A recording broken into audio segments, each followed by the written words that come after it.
आप देख रहे हैं सिटी न्यूज मुजफ्फरपुर। मैं सेजल आप सभी दर्शकों का स्वागत करती हूँ। खबरों की शुरुआत करने से पहले आइए नजर डालते हैं आज के मुख्य समाचारों पर। हेडलाइंस के प्रायोजक हैं विकास कलेक्शन शोरूम।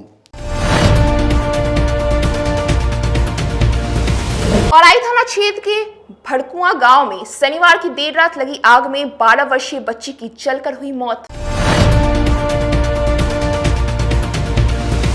सकरा थाना क्षेत्र के बगाही गांव में दहेज को लेकर नवविवाहिता की हत्या कर शव को जलाया। पूर्व मंत्री सुरेश शर्मा ने कहा कि भूमियार ब्राह्मण सामाजिक फ्रंट राजनीतिक नहीं सामाजिक है।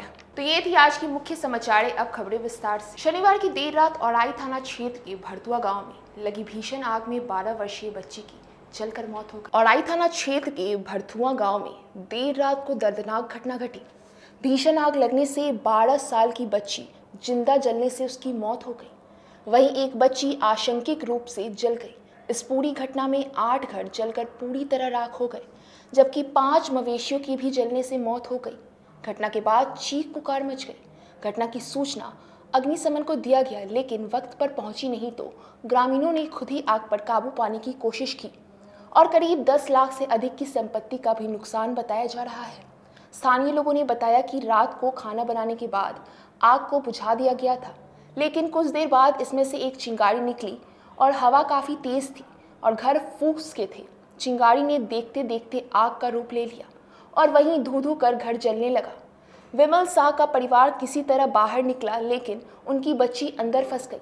शोर सुनकर आसपास के लोग पहुंचे और आग की लपटें इतनी तेज थी कि कोई अंदर जाने की हिम्मत नहीं जुटा सका और देखते ही देखते वह मासूम जिंदा जल गई। पीड़ित परिवार में आक्रोश व्याप्त है और वही कहते हैं कि अब तक कोई भी उन लोगों की सुध लेने नहीं आया है। आता देखली घर में लहास फेंकले, हम कहली बाप रे बाप, आऊ भैया हो हमारा घर में आग लगल हो, आग लगल हो। हमार बेटी वही घर में रहले, हमार बेटी वही घर में रहले। गे टरंग में बहुते सामान से रहले, गे 1 लाख रुपयो रही टरंगे में रहे, 1 लाख रुपयो रही गहना जेवर में। बाबू भैया सब बाबू भैया सब हो अब हो न बाबू भैया सब आल। अब हम बेटी के हम अगना में से गेली, अगना में से घूर के हमारे मुँह झड़क गेल। हम अगना में से फिर के भागली, अगना में से फिर के चल अली। हम दूरा पर खाने लगली। कै साल की बच्ची थी मर गई? 13 साल के। निकालने का प्रयास नहीं किए? ना, हम अगना में न कैसे अगना में गेली। हम बुझाल की मुँह झड़कैया तो हम भागली। रात्रि आग लग गया था विमल साहब के घर में। कितना घर जला? लगभग 5 घर सुनने में आया है। अच्छा, एक और जान माल के नुकसान में? हाँ, वो बच्ची जल कर मतलब झुलस गई, झुलस के मर गई उसमें। अच्छा, क्या मदद की गई अभी तक विभाग के द्वारा? विभाग के द्वारा जो भी मदद मिलेगा वो किया जाएगा। अभी हम जो भी उसको होगा, जो भी मदद के लिए होगा हम अभी उसकी व्यवस्था करते हैं। बाकी जो विभाग से मिलना होगा वो मिलेगा, उसकी व्यवस्था किया जाएगा। अच्छा, आग कैसे लगा? आग कैसे लगा अब हम तो नहीं बता सकते। आग कैसे लगा हम लोग का कुछ घर वहाँ तो नहीं है। अब तो लोगों के द्वारा ही मालूम है क्या कैसे लगा घर, आग नहीं कैसे लगा कैसे नहीं लगा। सकरा थाना क्षेत्र के बगाही गांव में दहेज को लेकर एक नवविवाहिता की हत्या कर आनन फानन में शव को जला दिया। मुजफ्फरपुर जिले के सकरा थाना क्षेत्र के बगाही गांव से एक बड़ी खबर सामने आ रही है, जहां एक बार फिर दहेज लोभी एक परिवार ने एक नवविवाहिता की हत्या कर शव को जला दिया है, जिसके बाद आसपास के इलाके में सनसनी फैल गई। दरअसल मामला जिले के सकरा थाना क्षेत्र के बगाही गांव की है, जहां सकरा थाना क्षेत्र के बगाही निवासी लालदेव राम ने अपने पुत्र राम कुमार राम की शादी सकरा थाना क्षेत्र के हरलोचनपुर पंचायत के मुंशी राम की पुत्री अमृता कुमारी से 2 महीने पूर्व की थी। दहेज में बाकी 10,000 नहीं मिलने से लड़के के परिजन नाराज चल रहे थे। इसी कारण देर रात मृत महिला के पति और उसके परिजनों ने मिलकर नवविवाहित महिला की हत्या करके शव को आनन फानन में जला दिया। जब मामले की भनक लड़की के परिवार वालों को लगी तो उन्होंने लड़की के ससुराल में जाकर हंगामा शुरू कर दिया। वहीं लड़की के परिजन के पूछने के बाद लड़के का परिजन घर छोड़कर फरार हो गए। वहीं खबर की सूचना मिलते ही सकरा थाना पुलिस ने दल बल के साथ घटनास्थल पर पहुंच मामले की जांच कर अधजले शव को बरामद कर लिया है। वहीं उन्होंने बताया कि मामले की जांच की जा रही है। पोस्टमार्टम रिपोर्ट आने के बाद ही मौत का कारण स्पष्ट होगा। मृतिका के परिजन ने बताया कि मेरी बेटी को शादी में ₹1,00,000 की दहेज की मांग की गई थी और इस दौरान में 10,000 रुपए की बाकी थी, जिसको लेकर आशंका है कि हत्या करके शव को जलाया गया है। 10,000 रुपया बाकी रहा के चलते हमारा बेटी के मार दे। तो सारा चीज दिला के छिपा लोटा बर्तन मोटरसाइकिल सब दे। अच्छा, तो दामाद का क्या नाम था? राम कुमार। समधी का? लाल दौरा। कौन जगह शादी किए हुए थे? बंगाही। बंगाही में। हाँ। तो आपको खबर मिला कैसे जो ये मर गया है? हमारा 3 बजे में फोन कलखिन दमाद है से बेटी से मसी भाग गेल हमें। अच्छा। तो हम चलिए खोजे। तो खोजने आए तो क्या हुआ? न है लड़की। तो फिर आप इस पर जो हावी हुए हैं, क्या पता, क्या शक लगा रहे हैं? हमारा बेटी के मार दिलक। मार के क्या किए? फूक दिलक, जला दिलक। जला दिया है। हाँ। और जब यहाँ अभी आप कहाँ पहुँचे हुए हैं? यहाँ बंगाही में। बंगाही में। तो यहाँ के लोग सब क्या, आसपास के लोग क्या बताएं? नहीं है सब भाग। हाँ, घटना तो लड़की वाले के पक्ष की तरफ से हमको फोन आया था कल, तो आज सवेरे जो इस तरह का बात हुआ है, सरपंच साहब पता कीजिए। तो हम फोन किए यहाँ पे, पन्ना भाई को फोन किए जो दवाई का दुकान किए हुए हैं। तो वो कहे कि हाँ वो घटना हुआ है, लेकिन कौन है से हमको पता नहीं है। और उसका दाह संस्कार भी लोग सब कर दिया है। अभी जानकारी हमको मिला है, ये लोग भी जो आए हैं तो पता चला जो 3 महीना पहले शादी हुआ था वो बच्ची का। हाँ, 3 महीना पहले शादी हुआ है, वही मर गई। अब भगवान जाने ये लोग बताएं या वो लोग, गांव में कोई नहीं है जो बताया जो उसको फंसरी लगा के मार दिया गया कि क्या किया गया। लेकिन अभी घटना स्थल पर आए हैं तो ये लोग भी आए हुए हैं। 3 महीना पहले उसका शादी हुआ था, इसका जानकारी था। पूर्व में भी विवाद हुआ था, हमको फोन भी गया था। उस समय भी वहाँ के लोग सब आए हुए थे। तो लोग सब जब आए तो कहे कि घेर के हमको मार रहा है। तो हम यहाँ के कुछ ग्रामीणों लोगों को बोले कि मारिए नहीं, कोई आदमी सही सुरक्षित उसको घर छोड़ दीजिए। चैम्बर ऑफ कॉमर्स के सभागार में वैश्य समन्वय समिति द्वारा अमर शहीद छकौड़ी लाल शाह की 80वीं शहादत दिवस पर समारोह का आयोजन किया। वैश्य समन्वय समिति मुजफ्फरपुर के द्वारा आजादी के अमृत महोत्सव पर स्वतंत्रता सेनानी अमर शहीद छकौड़ी लाल शाह का 80वां शहादत दिवस समारोह का आयोजन रविवार को चैम्बर ऑफ कॉमर्स के सभागार में किया गया। इस मौके पर पूर्व मंत्री नारायण शाह, पूर्व मंत्री सुरेश शर्मा, नगर विधायक विजेंद्र चौधरी, रीगा विधायक मोतीलाल शाह समेत वैश्य समाज के लोग उपस्थित रहे। संयोजक देवीलाल सहनी ने बताया कि हम लोग अपने पूर्वजों के शहादत को याद करने के लिए आज यहां एकत्रित हुए हैं। पारू प्रखंड के फुलार गांव निवासी छकौड़ी लाल शाह 22 अगस्त 1942 को ब्रिटिश सरकार के खिलाफ तिरंगा झंडा फहराने पर उन्हें गोली मार दी गई थी। उनके शहादत की याद में हम लोगों ने शहादत दिवस कार्यक्रम का आयोजन किया है। आज जिला वैश्य समन्वय समिति के द्वारा वीर शहीद छकौड़ी लाल शाह जी की शहादत दिवस पर बिहार सरकार के पूर्व मंत्री श्री नारायण शाह जी, बिहार सरकार के पूर्व मंत्री सुरेश शर्मा जी, बिहार सरकार के नगर विधायक विजेंद्र चौधरी जी, सीतामढ़ी के रीगा के विधायक मोतीलाल प्रसाद शाह जी और सभी गणमान्य लोग, मुजफ्फरपुर के जेपी सेनानी, सैकड़ों वैश्य समाज के लोग यहाँ पर उपस्थित थे। उनके शहादत दिवस पर छकौड़ी लाल शाह जी की शहादत दिवस मनाने के लिए चैम्बर ऑफ कॉमर्स में आज मनाया जा रहा है, जिसमें छकौड़ी लाल शाह जी देश आज़ादी के 75वें अमृत महोत्सव पर यह मनाया जा रहा है, जहां पूरे हिंदुस्तान में हर जिला और हर प्रखंडों में वीर शहीदों की शहादत दिवस मनाई जा रही है। उसी कड़ी में आज वीर छकौड़ी लाल शाह की शहादत दिवस मनाई गई है। हम अपने शहीदों को, पूर्वजों को और पुरखों को, जिन्होंने त्याग, तपस्या, बलिदान और देश की आज़ादी के लिए शहीद हुए, इसके लिए हम लोग आज यहाँ श्रद्धांजलि सभा किए हैं और उनको शहीद की मांग करते हैं कि बिहार सरकार और भारत सरकार इनको शहीद का दर्जा दे, इसकी मांग करते हैं। रेड क्रॉस सभागार में MPASS फाउंडेशन द्वारा प्रमाण पत्र वितरण और प्रोत्साहन समारोह का आयोजन किया गया। MPASS फाउंडेशन मुजफ्फरपुर के द्वारा रेड क्रॉस भवन में रविवार को प्रमाण पत्र वितरण सह प्रोत्साहन समारोह का आयोजन किया गया। कार्यक्रम की शुरुआत वैशाली सांसद स्मृति वीणा देवी एवं AECCE दिल्ली के चेयरमैन पंकज कुमार के हाथों दीप प्रज्वलित करके की गई। वैशाली सांसद ने नर्सरी टीचर्स ट्रेनिंग करने वाले शिक्षार्थियों को उज्जवल भविष्य की शुभकामनाएं दी। इस समारोह में नर्सरी टीचर्स ट्रेनिंग करने वाले लगभग 150 छात्र छात्राओं को प्रमाण पत्र वितरण व प्रोत्साहित किया गया। AECCE के मुख्य अधिकारी पंकज कुमार ने कहा कि AECCE के अंतर्गत एनटीटी करने वाले छात्रों को छात्रवृत्ति योजना के तहत ट्रेनिंग कराई जाएगी। आज का जो प्रोग्राम है वो प्रमाण पत्र वितरण समारोह रखा गया है एमपास फाउंडेशन के द्वारा, जिसमें जितने छात्र छात्राओं ने आपको nursery teacher training course complete कर लिए हैं उन लोग को आज प्रमाण पत्र वितरण किया जा रहा है। ये लोग कहाँ से कंप्लीट किए? ये सारे जो बच्चे आज के डेट में कंप्लीट किए हैं वो अंतर्राष्ट्रीय early childhood care and education के अंतर्गत एफिलिएटेड संस्था एमपास फाउंडेशन मुजफ्फरपुर के द्वारा किए हैं। इन लोग का चयन कैसे होता है? इनका चयन नहीं होता है, बस ये जाते हैं अपना सर्टिफिकेट जो मैट्रिक लेवल का होता है या इंटर लेवल का होता है, डिप्लोमा और एडवांस डिप्लोमा 2 तरह का कोर्स है इसमें, तो अपने मार्कशीट के आधार पे वो जाते हैं और फिर प्रोस्पेक्टस वगैरह देख करके अपने कोर्स को सेलेक्ट करते हैं, फिर एडमिशन लेते हैं, उनका क्लास चलता है, एग्जाम देते हैं, फिर इसके बाद जाकर सर्टिफिकेशन होता है। इन सर्टिफिकेट का आगे क्या फायदा मिलेगा? हाँ, ये कोर्स करने के बाद अभी देखिए बिहार में या भारत में भी प्री प्राइमरी स्कूल की व्यवस्था नहीं है, लेकिन वो अपना स्कूल खोल सकते हैं, दूसरे स्कूल में पढ़ा सकते हैं, और जहाँ भी जैसे दिल्ली गवर्नमेंट ने छत्तीसगढ़ गवर्नमेंट ने अपने यहाँ प्री प्राइमरी स्कूल खोला है और इसको दिया है मान्यता, उसी प्रकार से जब बिहार वगैरह में भी जब इसकी प्री प्राइमरी स्कूल वगैरह स्थापित होगी तो वहाँ पर ये सर्टिफिकेट का यूज़ कर सकते हैं। बैंगलोर में आयोजित होने वाले कस्तो बॉल चैंपियनशिप में हिस्सा लेने के लिए बिहार की टीम रवाना हुई। अरवल जिले में केस्तो बॉल बिहार स्टेट चैंपियनशिप खेलने जा रहे सीनियर और जूनियर ग्रुप में मुजफ्फरपुर टीम का चयन किया गया है। साथ ही बैंगलोर में जो नेशनल गेम होने जा रहा है उसके लिए भी टीम का चयन रविवार को किया गया। मोहम्मद सताब खान ने बताया कि केस्तो बॉल की शुरुआत 18वीं शताब्दी के बाद ही अर्जेंटीना में हो गई थी, लेकिन भारत में यह खेल अब आया है।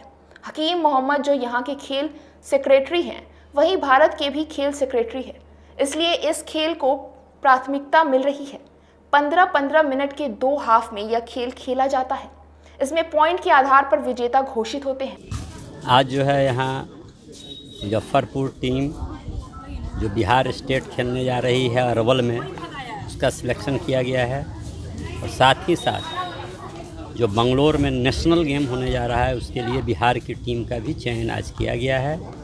इसमें जूनियर गर्ल्स, सीनियर गर्ल्स और senior boys and junior boys 4 category में बच्चों का चुनाव किया गया है। एक डिस्ट्रिक्ट मुजफ्फरपुर के लिए जो अरवल में खेलेगी स्टेट, और एक टीम का सिलेक्शन किया गया जो स्टेट खेलेगी बंगलोर में नेशनल। उसी का आज यहाँ पर चयन प्रक्रिया चल रही थी जो अभी समाप्त हुई है। चयन किस आधार पर किया गया? चयन किया गया है जो भी हर जैसे कि औरंगाबाद, रोहतास, मुंगेर, सबसे जो बच्चे आए थे उनके बीच में गेम करा करके यहाँ के जो खेल से जुड़े हुए लोग। बिहार सेस्टो बॉल एसोसिएशन के द्वारा ये बिहार टीम का गठन किया गया है। ये खिलाड़ी 28 सितंबर को बेंगलोर जाएंगे खेलने। वहाँ 30 से लेकर 2 अक्टूबर तक बेंगलोर में खेल है, जिसमें इंडियन टीम का भी सिलेक्शन होगा, और ये लगभग फरवरी में नेशनल और इंटरनेशनल टूर्नामेंट होने वाला है वर्ल्ड कप, उसमें भी इंडिया की टीम पार्टिसिपेट करेगी। पूरे हमारे यहाँ आज लगभग 10 जिलों से खिलाड़ी आए थे और उन्होंने पार्टिसिपेट किया। उनमें से 12 खिलाड़ियों का चयन किया गया है, 12 लड़का 12 लड़कियों का, और ये इसके अलावा एक जूनियर टीम का भी सिलेक्शन किया गया है। एक प्रथम राज्य स्तरीय junior Sesto ball championship Arwal में होने जा रहा है। बेंगलोर जाने के लिए जो कि 4थी सीनियर और जूनियर राष्ट्रीय प्रतियोगिता है, बिहार टीम का चयन चल रहा है, और इसके साथ ही साथ जूनियर टीम की भी चयन यहाँ पे जिला का कराया जा रहा है, जो कि अरवल में आगामी 3 और 4 तारीख को सितंबर में इसकी प्रतियोगिता होगी। गेम जैसे कि नया है सेस्टो बॉल, ये कहने के लिए 1800 के बाद से अर्जेंटीना में इसका चयन हुआ, वहाँ से ये गेम शुरू हुआ, मगर असलियत में ये गेम भारत में अब आया है। और भारत के सबसे बड़ी बात है कि हमारे यहाँ के जो आकिब मोहम्मद सेक्रेटरी हैं इंडिया के, वो साथ ही साथ पूरे एशिया कॉन्टिनेंटल के भी सेक्रेटरी हैं, जिससे भारत में बहुत जल्दी इस गेम को बढ़ावा मिल रहा है। अखिलेश कुमार मनी सर बिहार के सेक्रेटरी इस गेम को आगे बढ़ा रहे हैं। गेम का सारा रूल हैंडबॉल और बास्केटबॉल से मिलता जुलता है। इसमें आपको हाफ कोर्ट के बाद टोटल एक टीम में 6 प्लेयर होते हैं, एक टीम में 6, दूसरे टीम में 6, जो कि लगातार अपनी टीम को पास करना है बॉल, और पास करने के बाद रिंग जो बना है रिंग के अंदर बॉल डालना है। किसी टाइम तक होता है? ये आपको 2 हाफ होता है, ये 15-15 मिनट का 2 हाफ का गेम होता है, 30 मिनट का पूरा गेम होता है। पॉइंट के आधार पे जो टीम ज़्यादा पॉइंट कर लेगी उस टीम को विनर घोषित किया जाता है। इससे आगे क्या स्कोप? आगे इसका सबसे पहले स्कोप तो यह है कि अभी तुरंत इसको ओलंपिक एसोसिएशन से मान्यता मिल गया, स्कूली गेम्स फेडरेशन ऑफ इंडिया से इसको मान्यता मिल चुका है। हमारे देश के खेल मंत्री औराई प्रखंड के बसंत निकट मिर्जापुर में ऑल इंडिया सोफा और फर्नीचर का भव्य शुभारंभ किया गया। All India sofa and furniture ने अपनी दूसरी शाखा मिर्जापुर बसंत निकट के पास खोली है, जिसका मकसद ग्रामीण क्षेत्रों के लोगों को वाजिब दाम पर सामान उपलब्ध कराना है। मोहम्मद गौहर ने कहा कि औराई, रुन्नीसैदपुर, सीतामढ़ी के लोगों को पहले sofa, furniture, fridge, washing machine के लिए शहर जाना पड़ता था, जिससे समय के साथ ही उनके पैसे भी ज़्यादा खर्च करने पड़ते थे, मगर अब उन्हें सारी सुविधाएं वाजिब दाम में हम लोग यही उपलब्ध करा रहे हैं, जिनसे ग्रामीणों को काफ़ी सहूलियत होगी। दुकान नहीं है, एक अपने आप में मॉल है और हमारा ये बसंत मिर्जापुर के इलाके में यहाँ पानी रहता था पहले, पूरे 6 महीने कम्युनिकेशन नहीं रहते थे, पानी रहता था। और आज वहाँ एक मॉल, सलाम साहब हम लोग के अभिभावक हैं, इनका एक फर्नीचर का इसी तरह के शोरूम का भी हमने उद्घाटन किया था औराई में, मुक्तपुर में। और हमें खुशी है कि आज मिर्जापुर में इतना बड़ा सोफा, डाइनिंग टेबल, फ्रिज, क्या क्या है, बहुत सारी चीज़ें हैं, गोदरेज, अलमीरा वगैरह सबका बड़ा भारी शोरूम खुला है। और सलाम साहब बड़े ही प्रोग्रेसिव और इलाके के माने हुए व्यक्ति, और गांव में ही रोजगार के अवसर इन्होंने खड़ा किया है। परिवार के अलावा अगल बगल के जो नौजवान हैं उनको भी इससे रोजगार मिलेगा, तो काफ़ी खुशी, इलाके के लोगों में खुशी है कि इतने बड़े शोरूम इस मिर्जापुर बसंत में खुला है, तो हमारे लिए बड़ा सुखद संयोग है।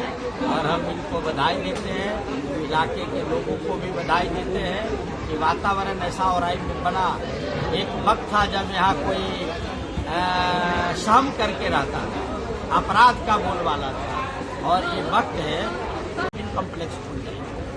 इसके लिए इस इलाके के लोगों का जो भाईचारगी है, मेल जोल है, कारोबार के जो वातावरण बने हैं, इसके लिए सरकार को भी धन्यवाद देते हैं, यहाँ के लोगों को भी धन्यवाद देते हैं। हम तो यहाँ के जमीन में पले बढ़े यहाँ के व्यक्ति हैं, सामाजिक कार्यकर्ता है, तो इन लोगों के सुख में, दुख में, खुशी में, सब में मैं खड़ा रहता हूँ। आज इसी में उद्घाटन करने का मौका मिला, इसके प्रति मैं इनको आभार व्यक्त करता हूँ। देखिए सर, फर्स्ट ऑफ ऑल बताना ये चाहते हैं कि इससे पहले भी हमारा एक शोरूम चल रहा है, ठीक है, तो वहाँ की जिस तरह से पब्लिक का रुझान देखे हैं, तो हमने सोचा एक और खोल लेते हैं। ग्रामीण इलाका है, लोग यहाँ से मुजफ्फरपुर जाते हैं, जाने वाले को भी परेशानी होती है, और कहीं न कहीं लेने वाले को भी कहीं पैसे ज़्यादा देना पड़ जाता है, क्योंकि जो लोग बाहर में शोरूम खोले हुए हैं उनको हर चीज़ कवर करना पड़ता है, जैसे बिजली बिल हो गया, AC वगैरह का मेंटेनेंस हो गया, दुकान का किराया हो गया। यहाँ पे इन सब चीज़ों से लोग बचेंगे। अगर हम भी चाहते तो इसको मुजफ्फरपुर में खोल सकते थे, लेकिन वहाँ खोलते तो हमारे लिए फ़ायदा था कि पब्लिक वहाँ ज़्यादा पहुँचती और पब्लिक को हम सामान महंगा देते। लेकिन हम ग्रामीण इलाका में खोले हैं, अपना अच्छा सामान दे करके, अच्छी क्वालिटी दे करके पब्लिक को हम यहाँ लाने की कोशिश करेंगे। और हमारे पास जो भी सामान देख रहे हैं, मैं यहाँ पे जो रेट में दूंगा वो होलसेल रेट के एतबार से है। इसके अंदर जो कुशन लगा गद्दा जो है, इसके हर चीज़ की वारंटी है। जिस तरीके से आपका दाम होगा, अगर आप 16,000 से ऊपर का लेते हैं तो आपको 3 साल की गारंटी दी जाएगी। अगर आप 20,000 के ऊपर का लेते हैं तो आपको 5 साल की गारंटी दी जाएगी। अगर आप 25,000 से ऊपर का लेते हैं तो आपको 10 साल की गारंटी दी जाएगी। और हमारे अंदर इसमें एक चीज़ ज़्यादा ये ऐड किए हैं कि यहाँ पे 81,000 में 30 आइटम का सामान मिलेगा, जिसमें वॉशिंग मशीन भी होगा, कूलर भी होगा, फ्रिज भी होगा, बेड है, गद्दा है, तो तोशक तकिया, जितना आइटम है, गैस चूल्हा, सीलिंग फैन, प्रेस, सब कुछ। और अगर उसमें भी मैं देखना चाहूँगा कि कुछ ऐसे परेशान लोग होंगे जो 81,000 भी नहीं दे पाएंगे, तो उनके लिए सुविधा है कि 71,000 में मैं सामान दूंगा। आज ओपनिंग के दिन में क्या बने विशेष छूट क्या दे रहे हैं लोगों को? ओपनिंग के दिन विशेष छूट ये है कि आज जो भी मेरा MRP है, इसमें मैं सब पे 5%, 10% छूट दे रहे हैं। आज की अगर कोई लेते हैं तो उसमें 5-10% छूट है। और कल होकर भी जो हमारे कस्टमर जो हैं वो आए, देखें, हर चीज़ हमारी बाजार से सस्ता रहेगा, इस बात की गारंटी है। All India furniture sofa showroom का उद्घाटन आज की तारीख में 21/8/2022 में हुआ है। किनके द्वारा किया गया है? निश्चय हमारे द्वारा। अच्छा, एक चीज हमको बताइए कि अगर आप यहाँ पर खोले, गांव में खोले हैं, लोग मुजफ्फरपुर छोड़ के आपके पास क्या खासियत है जो आपके पास आएंगे सामान लेने? देखिए सर, खासियत मेरे पास यहाँ खोलने का मेन मकसद है ग्रामीण इलाका को कवर करने के लिए। यहाँ मेरा अपना सोफ़ा का खुद का मैन्युफैक्चर है, सोफ़ा मैं खुद बनाता हूँ। सोफ़ा की क्वालिटी बाज़ार से 10,000 15,000 कम रेंज में यहाँ आपको सोफ़ा मिलेगा। सोफ़ा की क्वालिटी यही है, 12,000 से लेकर 22,000 की रेंज तक का सोफ़ा है। सोफ़ा में 32 का कुशन, एक 10 साल की गारंटी इसमें दिया जा रहा है। सर्विस अगर बाई चांस कभी कोई ऐसी दिक्कत हुआ उसका फास्ट सर्विस किया जाए।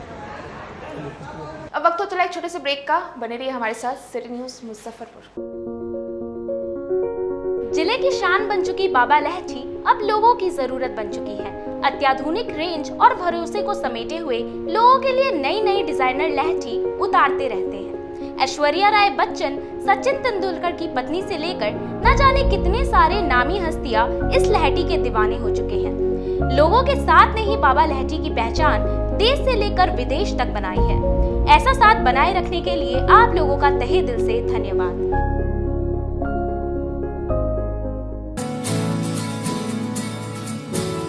कहते हैं कि मंजिल उन्हीं को मिलती है जिनके सपनों में जान होती है। पंखों से कुछ नहीं होता, हौसलों से उड़ान होती है। तो अगर आप में भी है जज्बा कुछ कर दिखाने का, अगर आपके अंदर भी है एक जीनियस, अगर आप भी छूना चाहते हैं आसमान की ऊंचाइयों को, क्रैक करना चाहते हैं IIT JEE, AIIMS, NEET, NTSC, KVPY या फिर ओलंपियाड, तो आपके हौसलों को उड़ान देने के लिए है जीनियस क्लासेस। जी हाँ, सही सुना आपने, genius classes for IIT JEE, AIIMS, NEET, NTSC, KVPY, olympiad for 8th, 9th, 10th, 11th, 12th and target. अपने बेहतरीन सक्सेस रिकॉर्ड के साथ सफलता की नई ऊंचाइयां गढ़ रहा है जीनियस क्लासेस। तो my dear students, 8th, 9th, 10th, 11th, 12th and target के लिए नए बैचेस शुरू होने वाले हैं जीनियस क्लासेस में, जहां है separate hostel for boys and girls. जल्दी से पता नोट करें, genius classes, study centre, Pankaj market, Saraiyaganj, Muzaffarpur. अधिक जानकारी के लिए कॉल करें 7635091378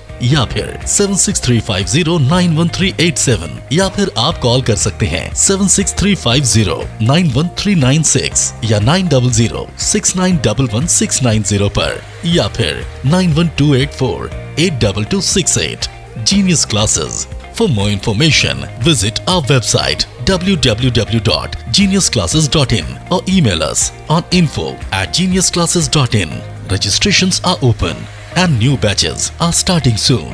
Rush to Genius Classes, Study Center, Pankaj Market, Saraiyaganj, Muzaffarpur. अपने सपनों की आशिया को दे एक नई पहचान माँ भवानी डेकोर प्राइवेट लिमिटेड के साथ, जो है ऑथराइज्ड डिस्ट्रीब्यूटर ऑफ कजारिया।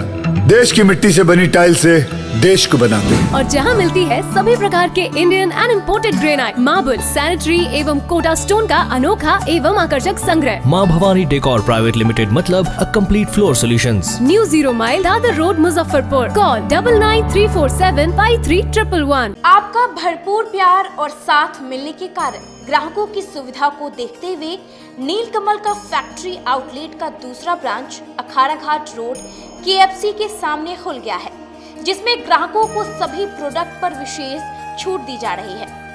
वहीं नीलकमल का पहला branch Mithanpura Narayanpur road Vaishali management के सामने है, जो कि लगातार ग्राहकों की सेवा करता आ रहा है। उत्तर बिहार का पहला एक्सक्लूसिव शोरूम है, जहां ऑफिस फर्नीचर और होम फर्नीचर की सभी रेंज उपलब्ध है। तो एक बार सेवा करने का मौका जरूर दें। पहला ब्रांच मिठनपुरा नारायणपुर रोड और दूसरा ब्रांच अखाड़ा घाट रोड। हमारा मोबाइल नंबर है 9334900888 और 7004320580। नीलकमल का एक्सक्लूसिव शोरूम जो पहले से मिठनपुरा नारायणपुर रोड में अपोजिट वैशाली रूरल मैनेजमेंट में चला आ रहा है, वहाँ पे हमें आप लोगों का बहुत सारा प्यार मिला और इसीलिए हम लोगों ने अपना दूसरा ब्रांच सार्थक सेल्स एंड मार्केटिंग के जॉइंट वेंचर से अखाड़ा घाट रोड में KFC के सामने कृष्णा टॉकीज के बगल में सुविधा कॉम्प्लेक्स में हम लोगों ने खोला है, जो कि कंपनी का फैक्ट्री आउटलेट है, जहां नीलकमल के विस्तृत रेंज आपको 40% तक के डिस्काउंट पे मिलेंगे और मैट्रेस का भी एक विस्तृत रेंज है। और आप लोगों से निवेदन है कि एक बार आप पधारें। और इस दुकान की जो सबसे अच्छी विशेषता है कि उधार चालू है, तो HDFC और बजाज के माध्यम से आपको फिनांस की भी सुविधा है। आप अपने घरों को फिर से बहुत अच्छे से सजा सकते हैं। ST International School. If you want to give your child a strong foundation, the school of your dream. Play to 10th based on CBSE curriculum. हमारे यहाँ अनुभवी एवं प्रशिक्षित शिक्षकों द्वारा बच्चों के देखभाल के साथ स्मार्ट क्लास द्वारा शिक्षण की सुविधा है। कक्षा 1 से 10 तक कंप्यूटर की मुफ्त शिक्षा के अलावे छात्र एवं छात्राओं के संगीत तथा नृत्य की शिक्षा की भी व्यवस्था है। पूरा स्कूल CCTV कैमरे से लैस है। स्कूल में बच्चों का नामांकन फ्री किया गया है। हमारे यहाँ अपने बच्चों के उज्जवल भविष्य के लिए जरूर पधारें। हमारा पता है बांध road, Shekhpur Akhara Ghat, Muzaffarpur. Our contact number is 8757652616 and 9955132616। हमारे स्कूल का कुछ मेन फीचर्स है, जैसे बच्चों की देखभाल करना। हमारे यहाँ पुस्तकालय वगैरह की पूरी अच्छी तरीके से व्यवस्था है। क्लासरूम सारा बना हुआ है। CCTV कैमरे से हमारा क्लासरूम डेकोरेटेड है। सिक्योरिटी के भी विजन से हमारा क्लासरूम बहुत प्रोटेक्टेड है। हमारे यहाँ जो भी शिक्षक शिक्षिकाएं आई हैं पढ़ाने के लिए, वो काफ़ी वेल एडुकेटेड हैं और वेल वर्स्ड भी हैं। हमारा विद्यालय भी चारों तरफ से बना हुआ है। हमारे यहाँ लैब बहुत अच्छे से बना हुआ है। कंप्यूटर की फ्री शिक्षा हम इस बार इसको दे रहे हैं। हमारे यहाँ नामांकन प्रारंभ है।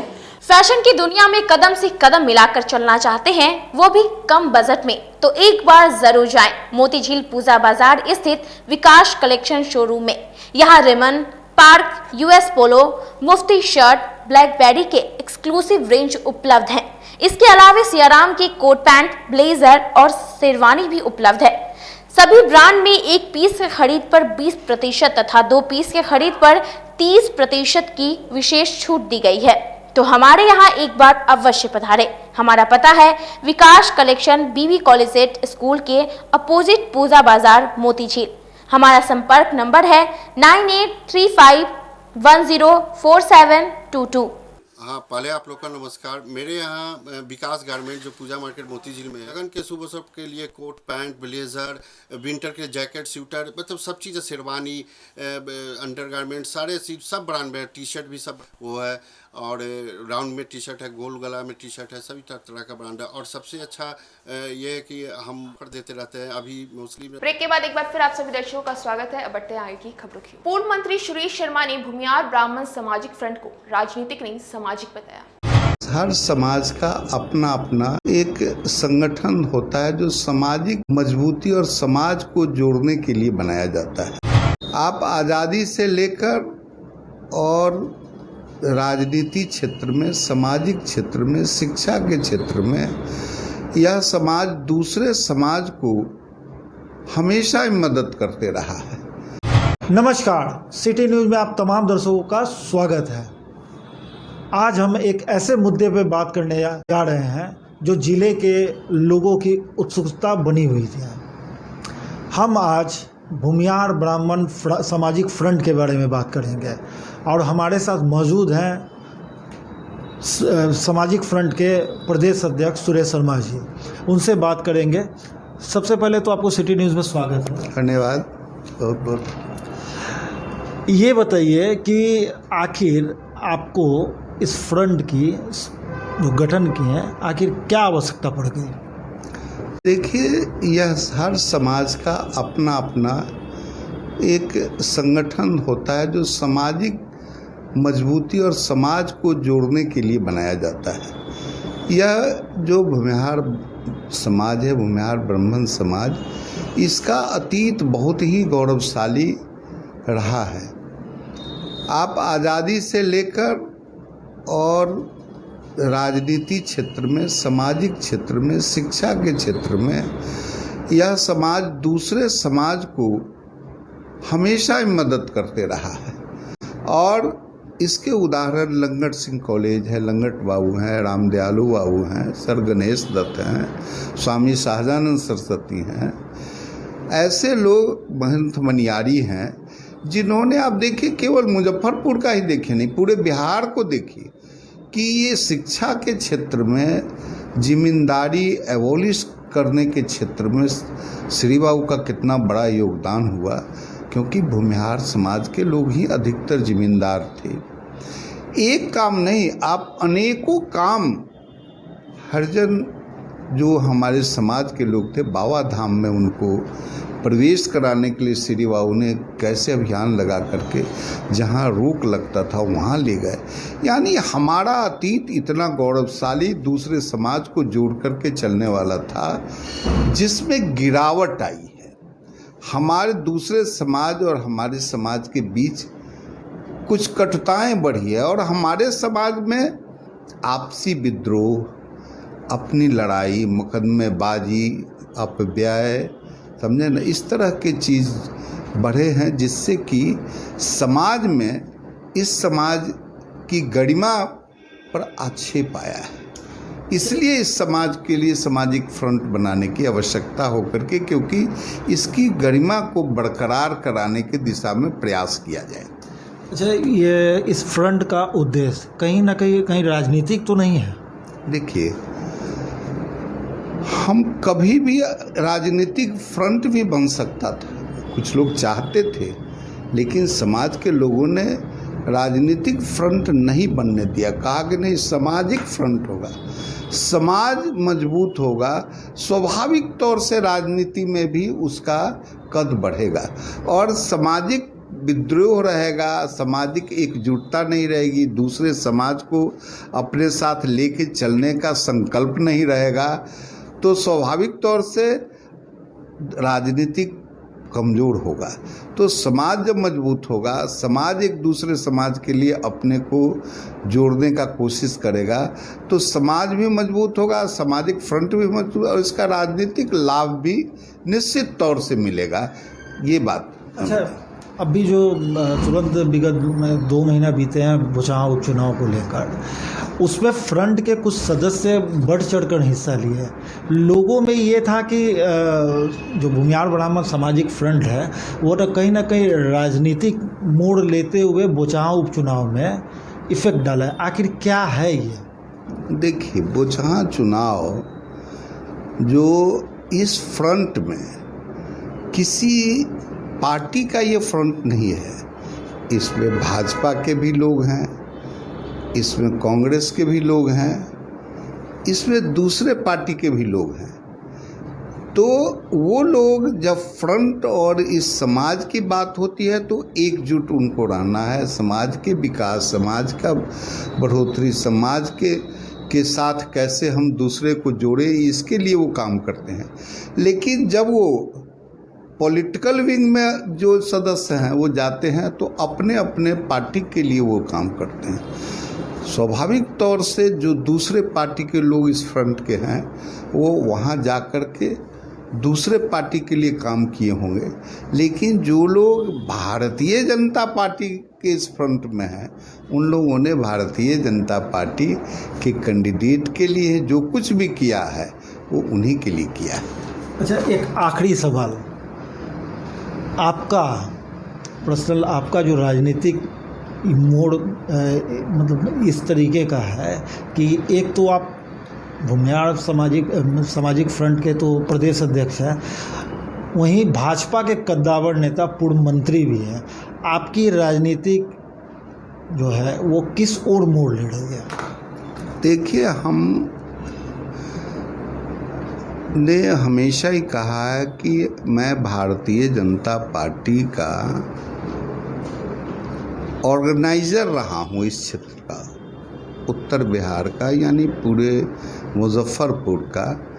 अगर यूँ कहिए कि भारतीय जनता पार्टी की जो ऑर्गेनाइजेशन यहाँ हुआ शुरू में 80 के बाद, तो हम सक्रिय रहे और आज भी हैं और कल भी रहेंगे।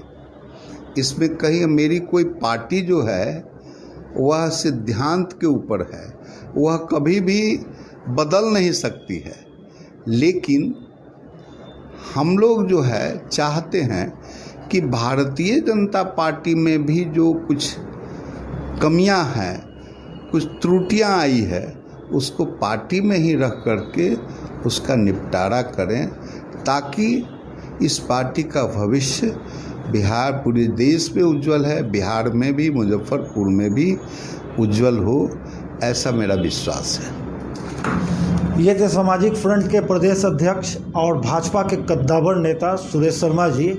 इन्होंने बड़ी बेबाकी से जवाब दिया कि आखिर फ्रंट का निर्माण क्यों किया और इससे इसका उद्देश्य क्या है। अपने सहयोगी अभिजीत के साथ प्रदीप कुमार केसरी, सिटी न्यूज़, मुजफ्फरपुर। भगवानपुर स्थित एक निजी होटल के सभागार में रामा मेमोरियल फाउंडेशन द्वारा रक्तदान शिविर का आयोजन किया गया। रामा मेमोरियल फाउंडेशन की तरफ से रविवार को भगवानपुर स्थित एक निजी होटल के सभागार में रक्तदान शिविर सह रक्तदाता सम्मान समारोह का आयोजन किया गया। संस्थापक अंकित भारद्वाज ने कहा कि हमारी संस्था की ओर से पिछले 4-5 वर्षों से लगातार रक्तदान शिविर का आयोजन किया जा रहा है। इस रक्तदान शिविर से हम लोगों को प्रेरित करते हैं कि एक व्यक्ति के रक्तदान करने से 3 लोगों की जिंदगी बचाई जा सकती है। हमारी कोशिश रहती है कि हमारी संस्था से लोग जुड़कर प्रेरित हो और मानव सेवा कर सके। जिन लोगों ने भी आज तक रक्तदान किया है उन्हें संस्था की तरफ से सम्मानित भी किया गया है। ओलिव ट्री रेस्टोरेंट में लगाया गया था, जो कि हमारी संस्था पिछले 4-5 सालों से शिविर लगाते आ रही है। हम लोग हमेशा रक्तदान के क्षेत्र में लोगों को प्रेरणा देते हैं कि एक रक्तदान जो है ना, लोगों की 3 लोगों का ज़िंदगी बचाता है। और हम लोग को इससे बड़ा कोई सेवा नहीं है करने के लिए। हम लोग एक ये बात जानते हैं हमेशा से, हम लोगों का हार्ट कहता है कि हम लोग जब रक्तदान करते हैं ना, तो ये हम लोगों को फील होता है कि नहीं, हम लोग बोल्ड हैं। और हमने तो कई बार दिया, अब तो 19वां रक्तदान आज मेरा हो जाएगा। इससे पहले भी लगातार जब से 18 साल के हुए तब से परिवार से छुप करके, माँ पापा को बिना बताए हुए भी हमने रक्तदान किया। तो ये एक कहना है, हमारे अटल साहब कहा करते थे कि ये वंदन की धरती है, अभिनंदन की धरती है। यहाँ की हर नदी हमारे लिए गंगा है, हर कंकर हमारे लिए शंकर है। हम जिएंगे भी ना तो इस भारत के लिए, और मरेंगे भी तो इस भारत के लिए। और मरने के बाद भी ना, हमारी अस्थियों में अगर कोई कान लगाकर सुनेगा, गंगा जल में बहती हुई हमारी अस्थियों को कोई कान लगाकर सुनेगा, तो एक ही आवाज़ आएगी, भारत माता की जय। तो हम लोग बस इसी चीज़ के लिए सेवा करते हैं ना, कि लोग हमारे साथ साथ जुड़ करके लोग अवेयर हो, और कितना ज़्यादा से ज़्यादा लोगों को हम ब्लड उपलब्ध करा पाएँ। चूँकि थैलेसीमिया पीड़ित बच्चे होते हैं, ब्लड कैंसर पीड़ित मरीज होते हैं, एक्सीडेंटल केसेस होते हैं बहुत सारे। अब जिनके घर में थैलेसीमिया है, जिनके घर में ब्लड कैंसर है, वो लोग कहाँ से डोनेट कर पाएंगे ना। 90 दिन में उनको कम से कम 15 से 20 यूनिट की जरूरत होती है, और 90 दिन में हम एक ही बार डोनेट कर सकते हैं। तो हम लोग अगर खड़ा नहीं हो पाए उनके लिए, तो फिर कौन करेगा उनका हेल्प। इसलिए हम लोग ये चीज़ अवेयर कर रहे हैं। अब तो खैर बहुत सारे लोग इस चीज़ में आ रहे हैं और जुड़ रहे हैं, लेकिन मिशन हम लोगों ने 4-5 साल पहले शुरू किया था, जो आज की डेट में सफल होते दिख रहा है। और हम लोग पूरे चाह रहे हैं कि पूरे लोगों को अवेयर करें, पूरे भारत में। पिछले सप्ताह में मुझे राष्ट्रीय सम्मान समारोह में भी सम्मान दिया गया है, जो कि गया में आयोजित किया गया था, जिसमें पूरे देश विदेश से हर लोग आए थे, जिन्होंने कई बार 202 बार, 250 बार, 300 बार ब्लड डोनेट कर चुके हैं वो लोग। ऐसा लगता है ना जैसे कि मतलब उन लोगों के सामने खड़े हैं तो बिल्कुल हम तो कुछ है ही नहीं। वहाँ पे मैं अपने आप को मतलब बिल्कुल अच्छा फील नहीं कर रहा था, क्योंकि मैंने 19 बार ही मात्र ब्लड डोनेट किया है। वहां पे तो वैसे लोगों को भी सम्मान दिया गया जो लोग 202 बार, 205 बार, 210 बार डोनेट किए हैं ब्लड, जिनकी उम्र 50, 55 साल, 60 साल थी। श्रावणी मेले के दौरान लगे शिविर में सहयोग करने वाले सदस्यों को मरवाड़ी युवा मंच द्वारा पुरस्कृत किया गया। मरवाड़ी युवा मंच की आज शहर के एक निजी होटल के सभागार में आम सभा हुई। इस आम सभा में मरवाड़ी युवा मंच के द्वारा किए गए कार्य की सराहना की गई और उन्हें पुरस्कृत किया गया। मीडिया प्रभारी ने बताया कि श्रावणी मेले के दौरान मरवाड़ी युवा मंच की तरफ से श्रद्धालुओं की सेवा के लिए शिविर लगाया गया था, जिसमें मरवाड़ी मंच के सदस्यों ने पूरे लगन से श्रद्धालुओं की सेवा की। साथ ही 10th और 12th क्लास में अच्छा प्रदर्शन करने वाले छात्रों को प्रशस्ति पत्र देकर सम्मानित भी किया गया। वहीं 2021-22 के कामों को सराहा गया। वहीं सत्र 2022-23 के लिए आम बजट तैयार की गई। इस दौरान 1 वर्ष के कर्मों की समीक्षा की गई। वहीं कांवड़िया शिविर की भी समीक्षा हुई। अच्छे कार्य करने वाले कार्यकर्ताओं को सम्मानित किया गया। साथ ही इस वर्ष जो भी कमी थी उसे दूर कर अगले वर्ष ध्यान में रखा जाएगा। आज अखिल भारतीय मरवाड़ी युवा मंच मुजफ्फरपुर शाखा द्वारा दूसरी आम सभा सत्र 2022-23 की आयोजित की गई थी, जिसमें मरवाड़ी युवा मंचों ने 10th और 12th क्लास में जिन बच्चों ने बहुत अच्छा प्रदर्शन किया, 90%, 95% मार्क्स लाए, उन बच्चों को हमने पुरस्कृत किया। उनको भविष्य में क्या करना इस बारे में हमने उनसे बात की। दूसरा हमने एक प्रोग्राम किया कांवड़िया सेवा शिविर की समीक्षा बैठक, जिसके अंतर्गत हमारी सेवा शिविर बाल बाबू पोखरी में लगी थी। उस शिविर में जिस कार्यकर्ता ने बहुत अच्छा काम किया उस कार्यकर्ता को हमारे मारवाड़ी युवा मंच ने सम्मानित किया।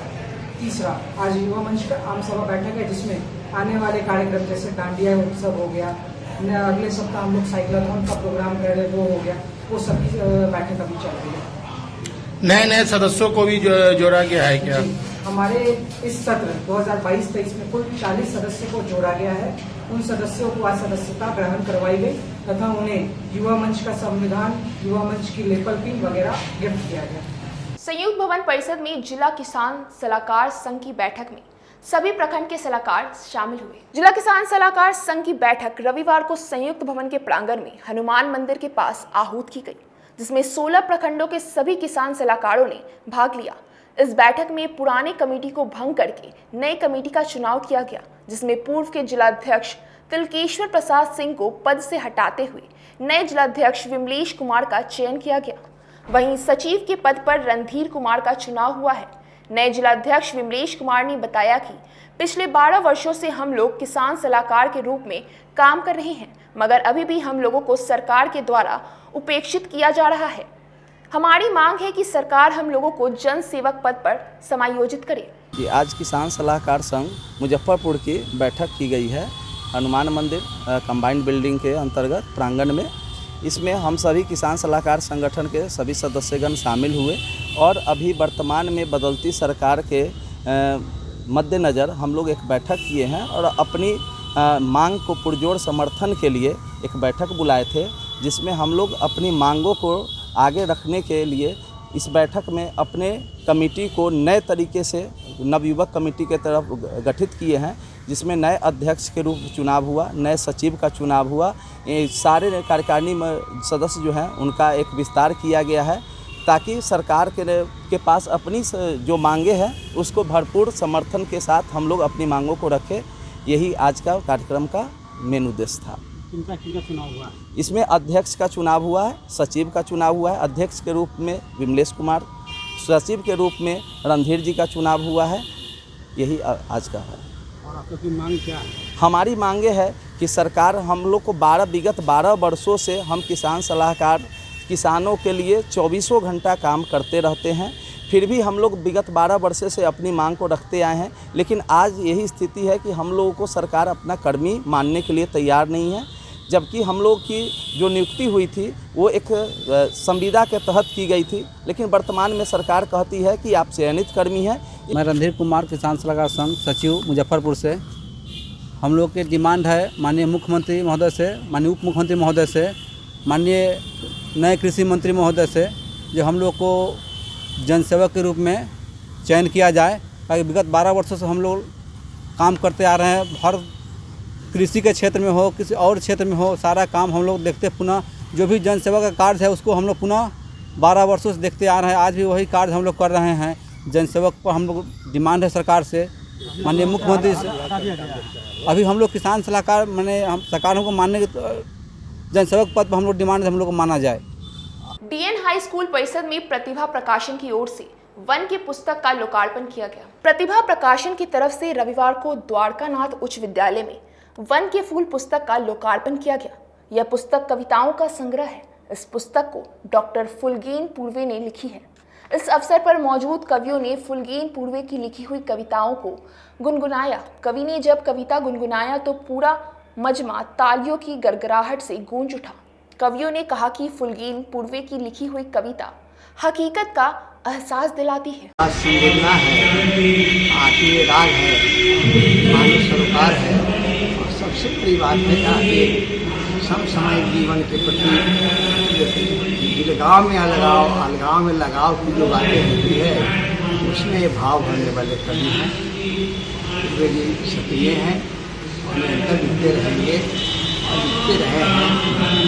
आज का समय इस बात का प्रमाण प्रस्तुत करता है कि जितने लोग मिले हैं शहर के सभी बड़े विद्वान मनुष्यों ने सुधार दिया है और अपने अपने ढंग से अपने अपने कोण से कविता अलग अलग लिखा है और इससे कविता के भविष्य कविता की पहचान मिली है। धन्यवाद। क्या परिचय हुआ? आज की खबरों का सिलसिला यही होता है समाप्त। मुझे और मेरी न्यूज़ टीम को दीजिए इजाजत। नमस्कार।